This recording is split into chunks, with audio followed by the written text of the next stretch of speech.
Network, जियो पाकिस्तान के लिए।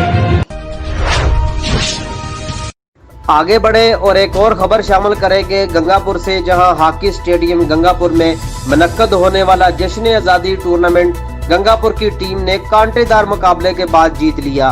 किलियांवाला की टीम को मायूसी का सामना करना पड़ा। जीत के बाद खिलाड़ी पुरजोश नजर आने लगे। इसी हवाले से जानते हैं हमारे नुमाइंदे मियां मुनीर अहमद की ये रिपोर्ट। जी बिल्कुल, बचियाना के इलाका गंगापुर हॉकी स्टेडियम में जश्न आजादी टूर्नामेंट मुनक्कद हुआ।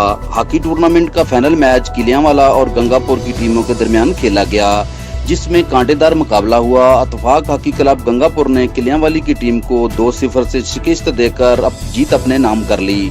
पहले और दूसरे हदम में गंगापुर की टीम ने एक गोल करके किलियांवाली की टीम को नाकाम बना दिया।